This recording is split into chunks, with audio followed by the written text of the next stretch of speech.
सोचो आपको पता है कि ऑल ह्यूमंस आर मॉर्टल और मिस्टर ए इज ह्यूमन। तो आप कॉन्फिडेंटली कह सकते हो कि मिस्टर ए इज मॉर्टल। ये है डिडक्टिव रीजनिंग। अब सोचो आपने देखा कि 10 बार बारिश होने के बाद मिट्टी गीली हो जाती है, तो आप प्रिडिक्ट करते हो कि बारिश से मिट्टी गीली होगी। ये होता है इंडक्टिव रीजनिंग। तो आज हम डिकोड करेंगे कि कैसे दोनों आर्ग्यूमेंट्स थिंकिंग के अलग अलग टूल्स होते हैं।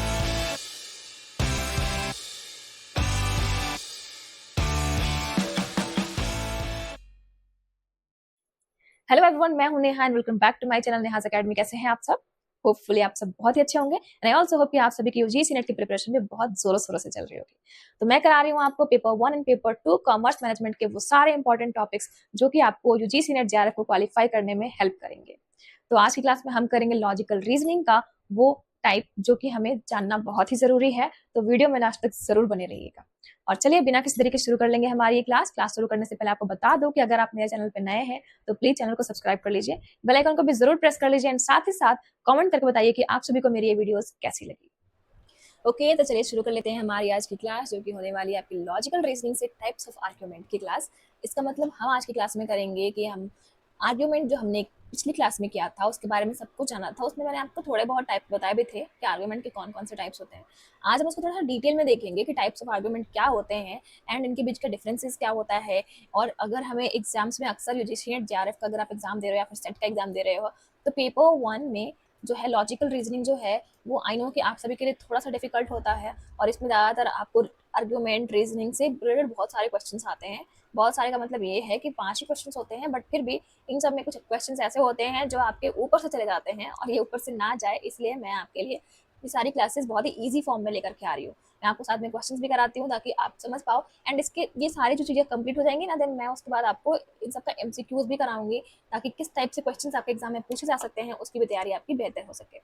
ठीक है, तो ये जो क्लास होने वाली है सारे बिगिनर्स एंड रिपीटर्स सबके लिए बहुत ही हेल्पफुल होने वाली है, तो आप सभी प्लीज लास्ट तक जरूर देखना।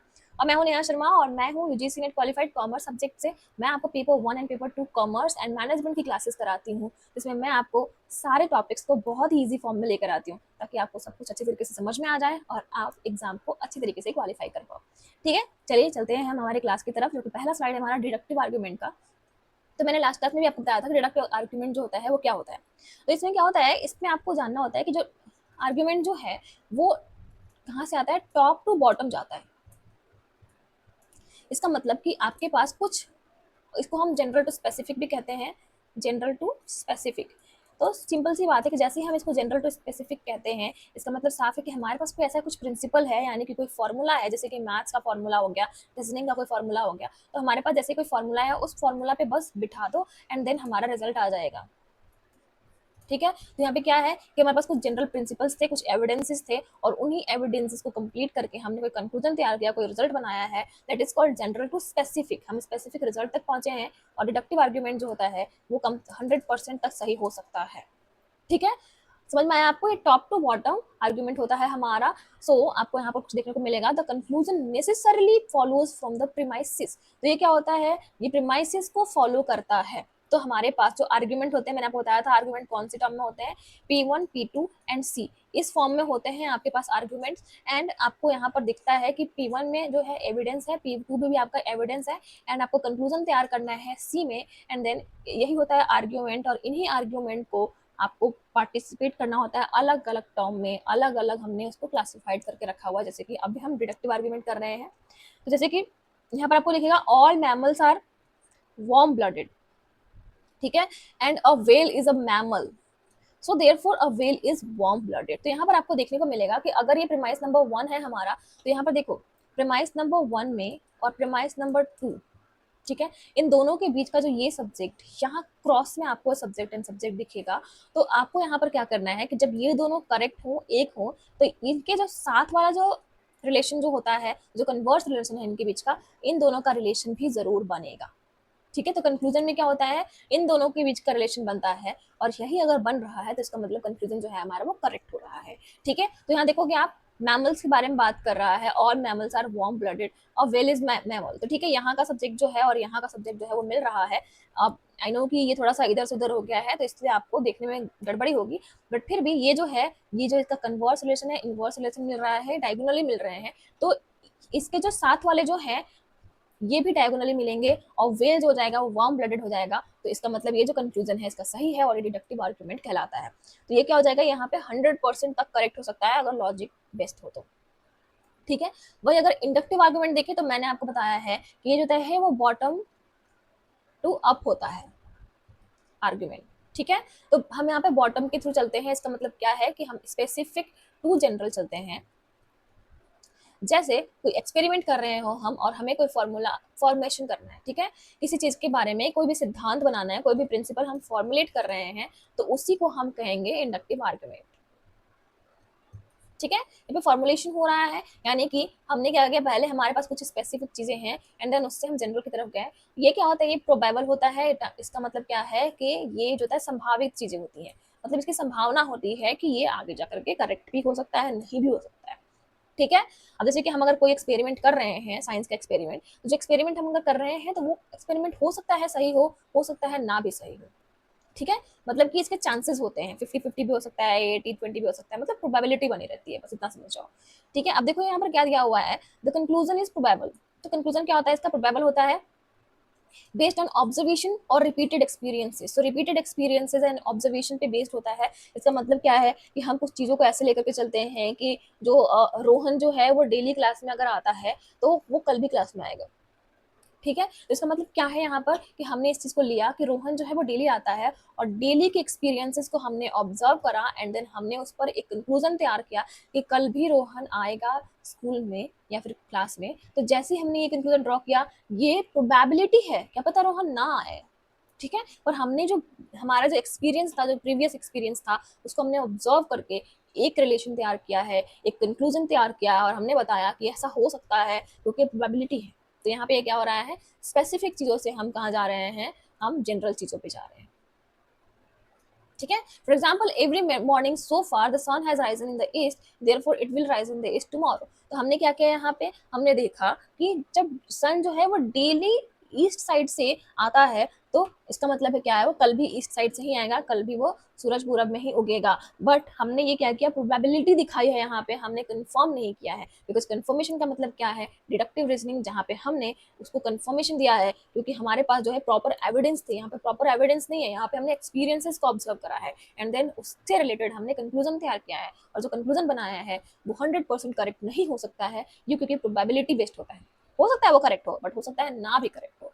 ठीक है, क्या पता कल बादल निकल जाए और हमारा सूरज ना आए। चलिए ठीक है, आगे बढ़ेंगे हम। इंडक्टिव आर्गुमेंट हो गया, अब नेक्स्ट टाइप ऑफ आर्गुमेंट देखेंगे जिसको कहते हैं एबडक्टिव आर्गुमेंट।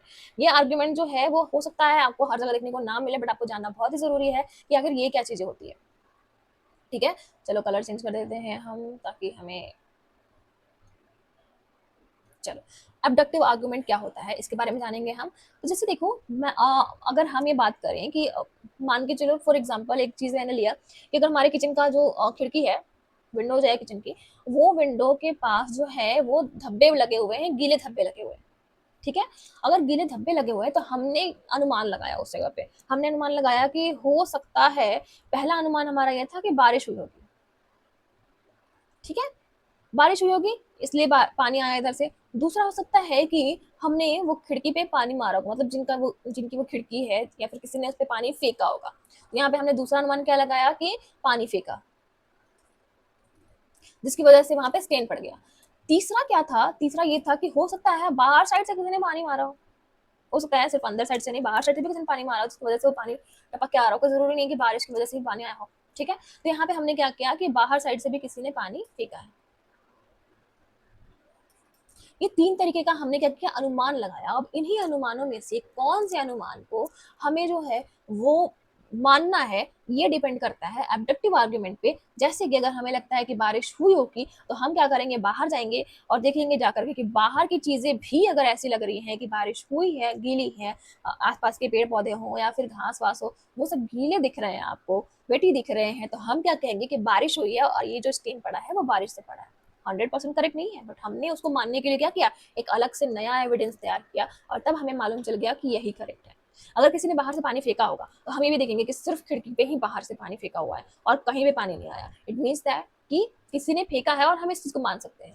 अंदर से पानी फेंका है का क्या मतलब हो जाएगा कि हमने पूछ लिया, कि अंदर से पानी फेंका है कि नहीं, स्टेन कैसे पड़ा हुआ है। तो ये सब चीजें समझ में आएंगी कब, जब हम उसके साथ एक एडिशनल चीज को लेकर के आएंगे, एडिशनल एविडेंस को देखेंगे, चेक करेंगे, एंड देन इन तीनों में से जो भी करेक्ट हमारा ऑब्जर्वेशन होगा उसको ले लेंगे। That is called abductive argument.